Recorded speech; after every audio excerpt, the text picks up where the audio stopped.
पदोन्नतीमध्ये आरक्षण देण्याबाबत आज सुनावणी होते। SC/ST कर्मचाऱ्यांना पदोन्नतीमध्ये आरक्षण मिळावं यासाठी सुप्रीम कोर्टामध्ये आज सुनावणी आहे। 3 सदस्यीय खंडपीठ आज यावरती निकाल देणार आहे। त्यामुळे SC/ST या कर्मचाऱ्यांना पदोन्नतीमध्ये आरक्षण मिळावं यासाठी सुप्रीम कोर्टात आज सुनावणी होते। याबद्दल आपण माहिती घेऊयात। नवी दिल्लीहून आमचे प्रतिनिधी प्रशांत लीला रामदास आपल्यासोबत फोन लाईनवरती आहेत। प्रशांत, या सुनावणीबाबत काय माहिती? SC/ST पदोन्नतीच्या आरक्षणाच्या संदर्भातला निर्णय 2021 मध्ये सुप्रीम कोर्टाने राखून ठेवला होता। तो निर्णय आज जाहीर होणार आहे। अनुसूचित जाती अनुसूचित जातीमध्ये कर्मचाऱ्यांना पदोन्नती मिळावी या संदर्भात पदोन्नती मिळताना आरक्षणाचा लाभ मिळावा या संदर्भात सुप्रीम कोर्ट आपला निर्णय देणार आहे। सुप्रीम कोर्टाचे न्यायमूर्ती एल नागेश्वर राव, न्यायमूर्ती संजीव खन्ना, न्यायमूर्ती BR गवई या 3 सदस्य खंडपीठाने हा जो निर्णय आहे गेल्या वर्षी राखून ठेवला होता। आज त्याची सुनावणी त्याचा निकाल जाहीर होणार आहे। जनरल सिंग विरुद्ध लक्ष्मीनारायण गुप्ता आणि इतर या खटल्यांचा हा निकाल असणार आहे। महत्त्वाचं म्हणजे जर बघितलं या संदर्भात केंद्र सरकारने यापूर्वी स्पष्ट केलं आहे की पदोन्नतीमध्ये आरक्षणामध्ये केंद्र सरकारला कुठलाही अडचण नाही आहे आणि सोबतच ज्या पद्धतीने या याचिकेदरम्यान वेणुगोपाल जे अटॉर्नी जनरल आहे त्यांनी म्हटलं होतं की या SC आणि ST समाजातील कर्मचाऱ्यांना A1 जो ए वर्ग असतो अ दर्जाचे अधिकारी असतात तिथपर्यंत पोहोचण्यात किती अडचणी येतात हे गेल्या 75 वर्षामध्ये पाहायला मिळतंय आणि त्यामध्ये अनेक अधिकारी अ दर्जाच्या अधिकारी पदावर पोहोचू शकत नाही। अशा वेळी ज्या पद्धतीनं आरक्षणाचा लाभ मिळाला पाहिजे तसा मिळत नाही आहे। त्या संदर्भात सुप्रीम कोर्ट काय निर्णय देतं हे पाहणं अत्यंत महत्त्वाचं ठरणार आहे।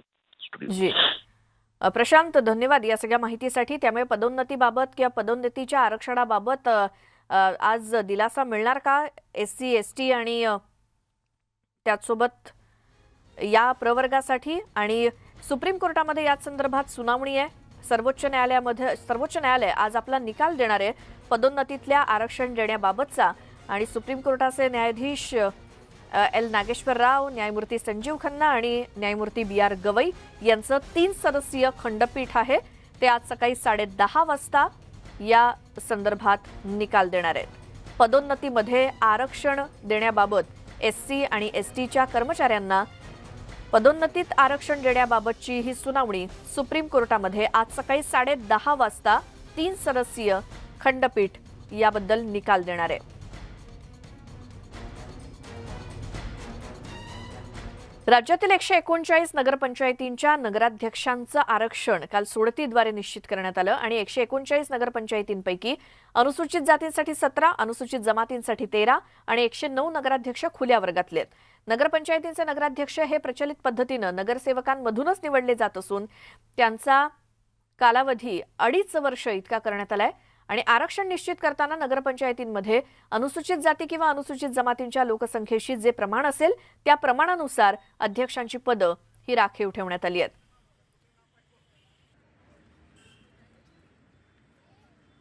नगराध्यक्षांची जी सोडत जाहीर झाली त्या अंतर्गत 139 नगरपंचायतींच्या नगराध्यक्षांचं आरक्षण हे अनुसूचित जातींसाठी 17 जागा, अनुसूचित जमातींसाठी 13 तर 109 नगराध्यक्ष हे खुल्या वर्गातले असणार आहेत।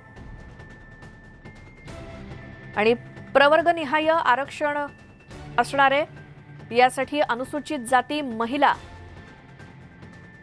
या गटासाठी लाखणी, कुही, नातेपुते, माळेगाव, बुद्रुक, खंडाळा, जिल्हा सातारा, जळकोट, लातूर आणि पाटण, देहू, वैराग म्हणजे सोलापुरातला वैराग आणि अनुसूचित जातींसाठी सर्वसाधारण गटासाठी म्हाळुंग, श्रीपूर, भिसी, केज, देवणी, वाशी, औंढा नागनाथ, संग्रामपूर, लोणंद आणि अनुसूचित जमातींसाठी सुद्धा पाहूयात।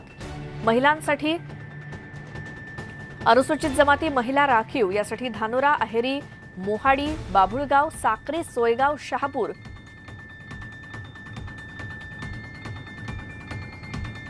तर अनुसूचित जमातींसाठी सर्वसाधारण प्रवर्ग दिंडोरी, देवरी, गोंडपिंपरी, राळेगाव, भिवापूर, सडक, अर्जुनी।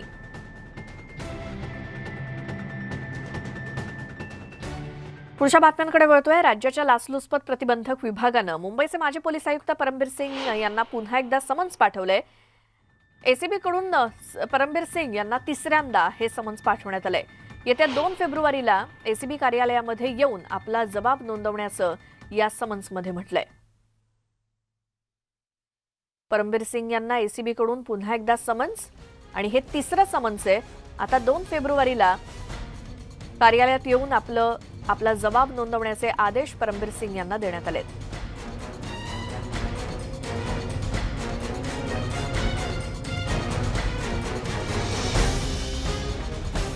राज्याचे गृहराज्यमंत्री शंभूराज देसाईंनी गडचिरोलीच्या अतिसंवेदनशील भागाचा दौरा केला. ग्यारापत्ती पोलीस ठाण्याच्या हद्दीमध्ये भेट देत त्यांनी आदिवासी बांधवांशी संवाद साधला.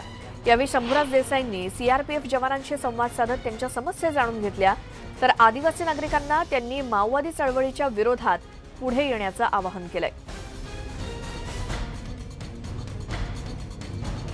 महाराष्ट्राचे गृहराज्यमंत्री शंभूराज देसाई आज गडचिरोली जिल्ह्याच्या दौऱ्यावर आले होते आणि अतिदुर्गम अतिसंवेदनशील अशा ग्यारापत्तीच्या पोलीस मदत केंद्राला त्यांनी भेट दिली. या ठिकाणी जनजागरण मेळावा झालेला.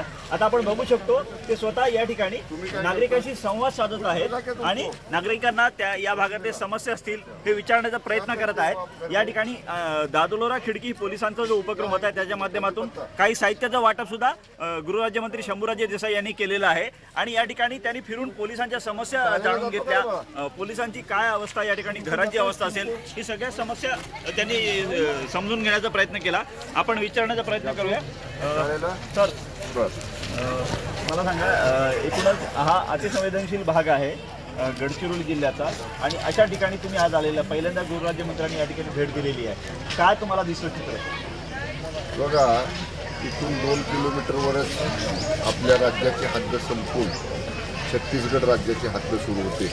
हे बॉर्डरवरचं आपलं चेकपोस्ट आणि पोलीस ठाणं आहे. मी मुद्दामून आदरणीय मुख्यमंत्री उद्धवजी ठाकरे साहेबांच्या आदेशानं इथल्या स्थानिक लोकांची, रहिवाशांची पोलीस दलाकडनं काय अपेक्षा आहे, कुठल्या योजना यांच्यापर्यंत पोचतात, कुठल्या पोचत नाहीत, अशा पद्धतीची त्यांच्याशी चर्चा करण्यासाठी, संवाद साधण्यासाठी मी आज या ठिकाणी आलेलो आहे. आमचे वरिष्ठ अधिकारी देखील माझ्याबरोबर या ठिकाणी आहेत.